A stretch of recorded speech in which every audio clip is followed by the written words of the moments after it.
dalam 10 tahun ini tingkat suku bunga bisa single digit. Sebelumnya Indonesia selalu antara 12 sampai 18%.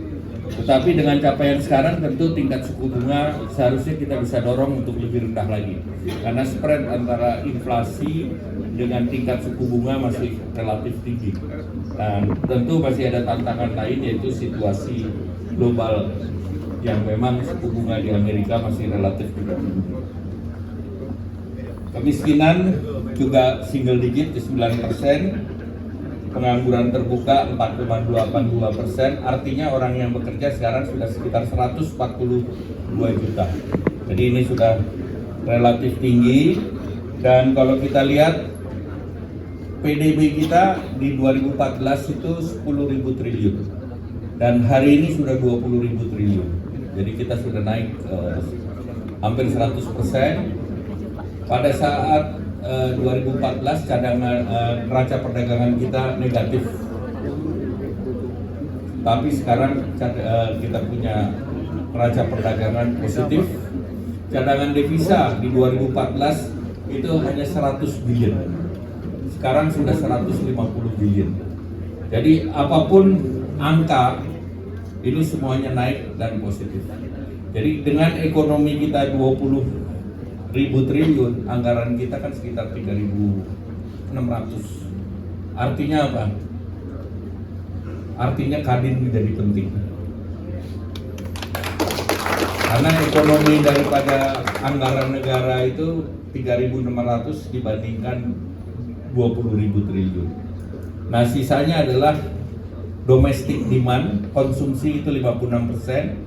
Kemudian industri sekitar 20% plus perdagangan dari 10%, dan investasi yang harus kita genjot 1.400 sampai 1.700 triliun, dan itu adalah PR-nya Kadin.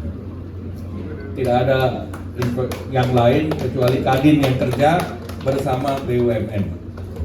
Tetapi tentu kalau BUMN kan ada ininya, kendalanya harus persetujuan DPR.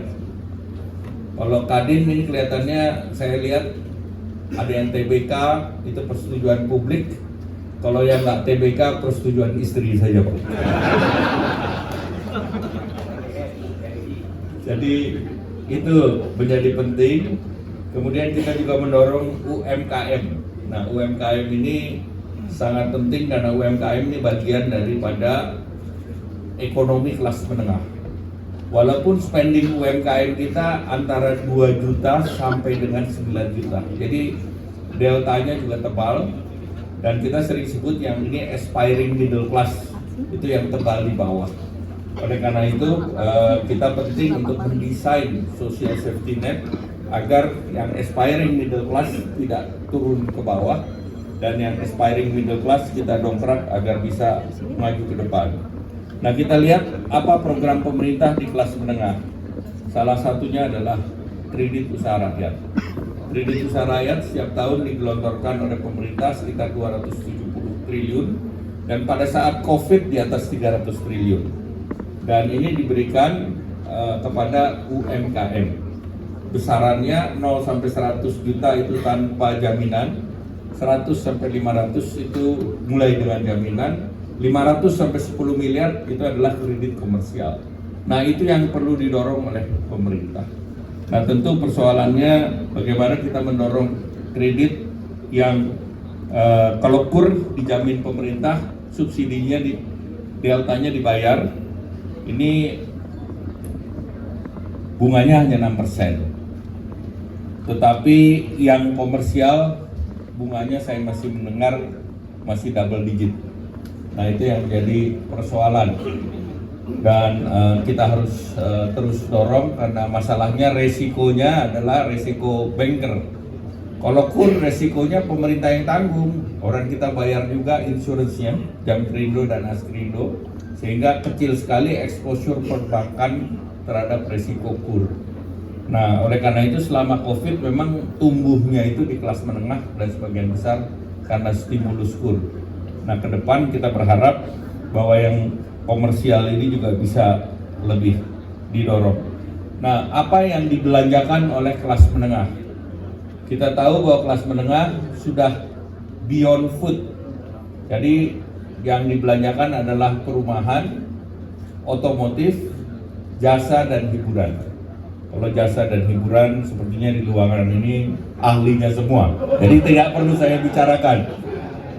Tapi kalau perumahan, nah itu penting karena itu penggerak dan penghela sektor. Nah, pemerintah memberikan PPN ditanggung pemerintah sampai bulan Desember, 100% pemerintah yang bayar. Jadi yang properti ini sangat didukung, dan yang sampai 5 miliar itu 2 miliarnya ditanggung pemerintah, sisanya tanggung masing-masing. Nah, itu salah satu yang penggerak. Yang kedua FLPP. FLPP untuk kelas perumahan rakyat. Nah, sekarang targetnya juga oleh pemerintah dinaikkan ke 200.000. Nah, sekarang yang 160.000 sudah habis, sudah diserap semua. Jadi kalau ini dua didorong, diharapkan sektor menengah punya daya beli dan akan naik. Kemudian yang berikut otomotif, khusus untuk motor yang pemerintah berikan 7 juta untuk motor listrik, dan untuk mobil listrik PPN-nya ditanggung pemerintah. Nah, ini insentif yang kita dorong selain untuk kelas menengah juga untuk mengurangi daripada menuju net zero emission. Nah, kemudian kita juga terus mendorong pertumbuhan dengan engine of growth. Yang utama tentu terkait dengan ketahanan pangan. Ketahanan pangan ini penting karena ketahanan pangan akan menentukan inflasi. Baru-baru ini memang sering media memplesetkan inflasi dan deflasi, karena inflasi yang utama bagi pemerintah adalah core inflation. Kalau core inflationnya tumbuh berarti ekonominya tumbuh. Kalau ekonomi tumbuh 5%, core inflation tumbuh, yang diperangi oleh pemerintah adalah volatile food. Volatile food ini diperangi melalui TPIP. Saya yakin di ruangan ini nggak ada yang hafal apa itu TPIP. Nggak ada? Apa? Waduh, dapat sepeda tapi minta. Jadi TPIP. Nah, kebetulan tim pengendali inflasinya itu ketuanya Menko Ekonomi, wakilnya Gubernur BI. Jadi volatile food itu kita bisa jaga karena antar daerah pun kita kontrol. Bahkan seperti pada saat COVID, weekly meeting untuk TPID. Daerah yang jelek inflasinya diumumkan supaya gubernurnya malu. Bahkan di Gorontalo yang tertinggi itu gubernurnya ada diganti 3 kali. Nah, ini mumpung masih PLT, bisa dilakukan supaya betul-betul bisa serius memerangi inflasi. Memerangi inflasi itu adalah antara daerah penghasil, misalnya cabai, bawang dan yang lain, dan daerah konsumsi itu harus aktif. Karena tidak perlu nungguin pusat aja. Gubernur itu harus aktif untuk rakyatnya sendiri.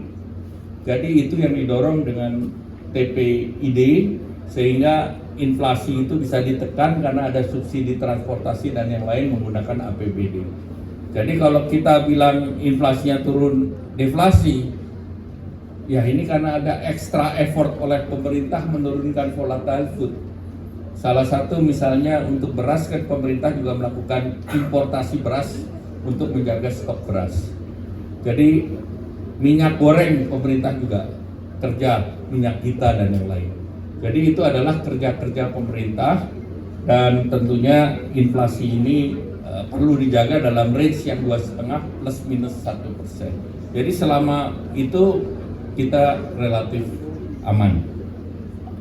Nah, tentu kita melihat jangka menengah, kita dorong salah satu yang kita harus kembangkan adalah digitalisasi. Kenapa digitalisasi? Karena digitalisasi pertumbuhannya eksponensial, bukan linear. Kalau kita bicara konvensional ekonomi kan semuanya linear, tapi digitalisasi tidak. Nah, digitalisasi kita sekarang 83 billion, akan naik 125 billion di tahun depan, akan naik ke 300 billion di 2030. Nah, pemerintah mengambil secara internasional, tadi Pak Ketum Kadin bicara internasional, kita sudah dorong namanya Digital Economy Framework Agreement yang insya Allah tahun depan ASEAN tanda tangani, maka ekonomi digital itu akan double daripada sekarang. Artinya kalau ASEAN sekarang di tahun 2030 tanpa perjanjian ini hanya $1 triliun, itu akan naik 2 triliun. Dan Indonesia adalah 40%. Berarti 800 billion ekonomi digital di Indonesia. Infrastruktur pemerintah sudah buat, mulai dari fiber optik, satelit, sampai dengan low earth orbit satellite yang diluncurkan oleh Pak Presiden.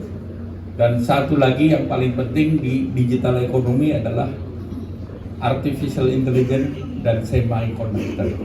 Nah, semiconductor adalah the next big things yang seluruh dunia mencari sama data center. Contoh di Nongsa GDS masuk, dia membuat the first AI data center. Dia butuh green energy, dia butuh air, dia butuh lokasi.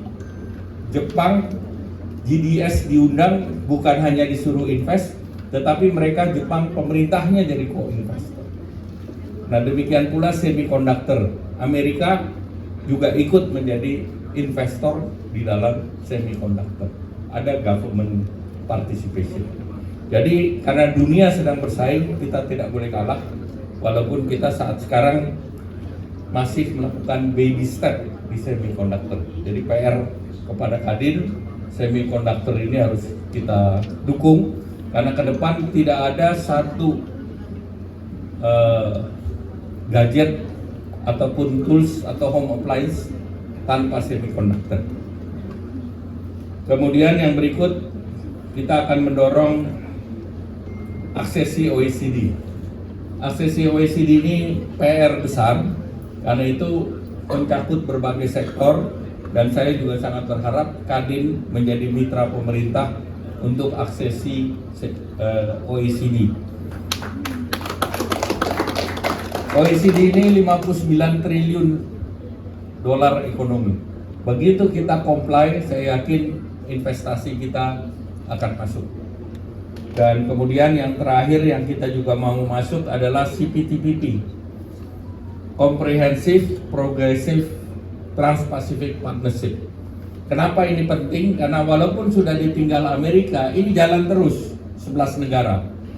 Per hari ini di bulan Desember, United Kingdom, Inggris yang perwakilannya punya negara Pasifik pulau itu pun mau ikut. Jadi dia bulan Desember diterima menjadi anggota CPP. Dan per hari ini ada 7 negara lain antri menjadi CPP, dan minggu lalu Indonesia sudah memasukkan surat ke New Zealand untuk aksesi CPTPP. Dan ini saya sudah bicara dengan Presiden terpilih terkait dengan proses ini. Karena prosesnya 2-3 tahun, dan ini adalah proses paralel dengan OECD. Jadi kalau kita mau belajar, kita mau diakses negara lain, mau dilihat, ya sekalian saja, kita nggak usah tanggung. Dan ini juga menjadi PR Kadin, apalagi Pak Andin kan sekarang di APEC ya. Di APEC itu bayinya APEC itu kan CPTPP. Kemudian juga nanti di OECD sekaligus saya lihat pengurus Kadin ini banyak yang sering main ke Paris. Daripada main ke Paris, kita suruh kerja sama OECD. Suruh lobby-lobby, Pak. Jadi kalau OECD ini butuh lobby karena 27 negara. 27 negara mulai dari Eropa sampai dengan Amerika Latin, dan prosesnya harus konsensus. Bayangkan konsensus, Kadin aja untuk konsensus nggak gampang. Padahal satu Republik Indonesia Raya. Ini 27 negara, ada yang di Eropa, ada yang di Amerika Latin. Jadi untuk semuanya konsensus, ya Indonesia butuh lobby keroyokan. Mulai dari duta besarnya, asosiasinya, karena mereka nanti akan ke civil society untuk menunjukkan kesiapan Indonesia. Saya akan akhiri dengan pantun. Pagi hari sarapan hijau, ditemani mentari bersinar terang. Kadin dan pemerintah bersatu, Indonesia maju, bersama menuju masa depan gemilang. Di tepi pantai berimajinasi. Ada nelayan datang membawa ikan.